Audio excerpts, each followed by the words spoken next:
Well, I'm still Lis Wiehl, and I'm back here with Law&Crime, and I have a great pleasure to introduce Dick DeGuerin. Now, Dick, I can hear you, and I think I can see you. Out there you are. I'm here. There you are. See you now. And you're out in Los Angeles. You're actually based in Houston, and as I understand, and you have been Robert Durst Trial lawyer, defense lawyer since 2001. Is that right? That's right. Wow.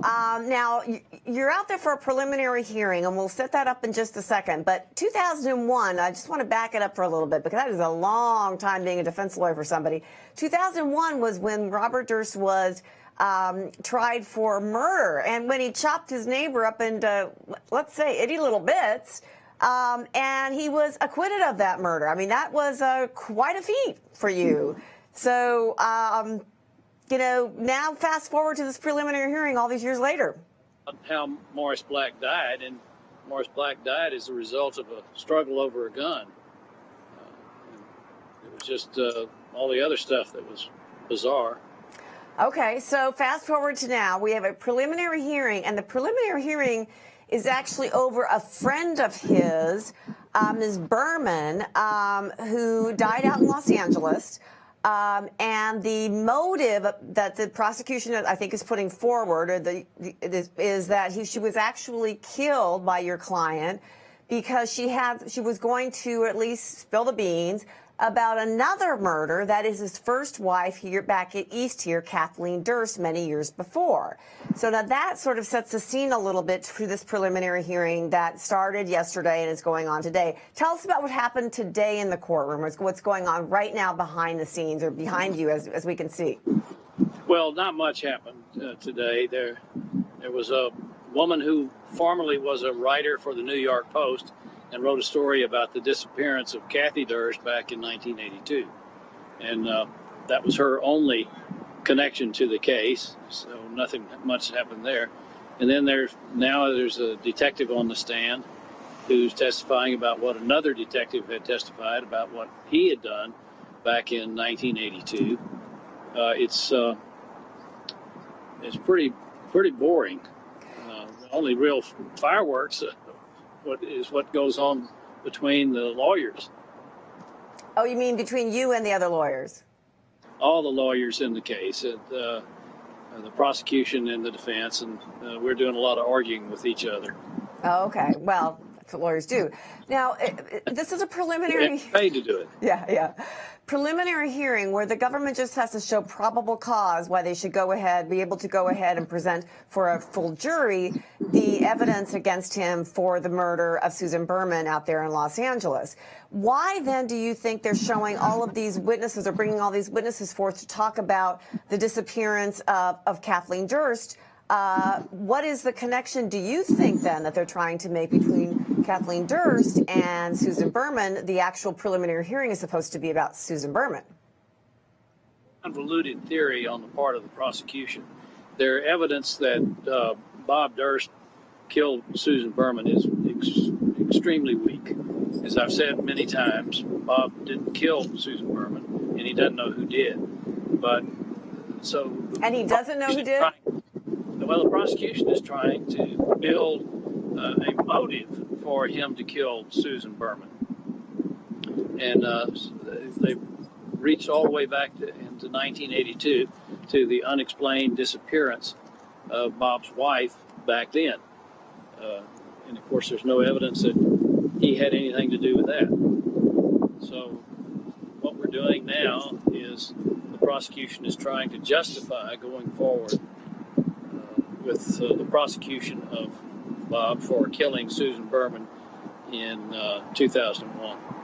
Well, they had on yesterday on the stand, they had on somebody, a very good friend of Kathleen, who said that she was vocal, Kathleen Durst, before her disappearance, vocal about her husband's violence toward her, vocal about that. So that leads one to believe that she may have told Susan Berman the same thing. She may have been saying, you know, my husband is violent against me, I'm scared of him, that sort of thing, which would lend credence then to the prosecution's theory that Susan Berman was going to spill the beans. Well, that's the prosecution's theory, but really I'm not going to discuss the facts of what the prosecution wants to prove and what their theory is, other than they're trying to establish probable cause to try Bob for murder, and they haven't done it yet. Well, probable cause hearings, it's a pretty low bar. It's just a very low bar. Probable cause. So what are you going to try to get out of this probable cause hearing, assuming that the judge is going to let it go forward? What are you going to, often defense lawyers look at it kind of as a fishing expedition, right? What are you going to try to fish out of this? That's what it used to do, but the law in California has changed about that, and it allows the prosecution to simply call police officers and have them testify about what their investigation has shown. Except there's more than that happening here. I know that. I know exactly that, but there's more than that that's already happening here. So doesn't it open the door for you, in other words, to kind of, have a little bit of a fishing expedition? No, really what we want is to get to trial because it's been 30 plus years that Bob has been wrongfully suspected of having something to do with the disappearance of his wife, and he's been under suspicion for Susan Berman's death, and it's taken a heavy toll on him and his health. So your client wants this trial. Your client knows this trial is going. Your client knows that the probable cause hearing will be lost, and your client wants this trial. We feel pretty certain that the judge is going to authorize a trial. The evidence is very weak, and we're eager to get to trial. Okay, and when do you want this trial? You want it fast, or are you going to seek a delay? I don't think that we'll be able to have the trial until next spring or early summer. And are you going to try to keep it in the Los Angeles area, or are you going to try to move it? We're not going to try to move it. We're very happy with where we are. I think we can get a fair jury here. We've got a great judge, and we're happy with where we are. Okay. Now, you say the evidence is very weak, and we've talked about the evidence that the prosecution has put forward so far and what happened today.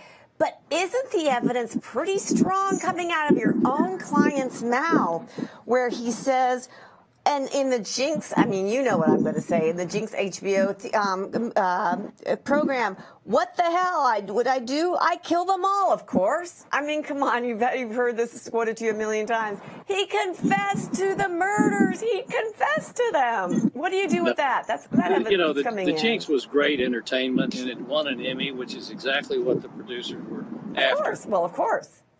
But that's not evidence. Well, excuse me. He said it, whether it won an Emmy or not. The words came out of your client's mouth. He confessed. No. No? I disagree. The words didn't come out of his mouth? We'll have a lot more to say about that. Well, okay, wait. But I know that. Forget about the show winning an Emmy. The words came out of your client's mouth. I'm sorry. The words came out of your client's mouth. Well, he was muttering to himself, as he often does, but that wasn't a confession. What was it? He was muttering to himself. He realized that he had been fooled by the producers of the TV show that were out to trap him instead of allowing him to tell his own story. Oh, so he just kind of got trapped. You what? He just kind of got trapped. No. There was some very careful editing done of that program. It was entertainment. It wasn't a documentary. Okay, so but he did say it though. I'm just saying, that's going to be a big issue. That's going to be a huge issue. But I think it's going to be. No, the issue is going to be who killed Susan Berman, and whether there's sufficient proof that to tie Bob to it in any way. Right. And so that's coming up. Right. I don't think the judge here would appreciate me discussing the details of either our evidence or the state's evidence, so I'm not going to do that.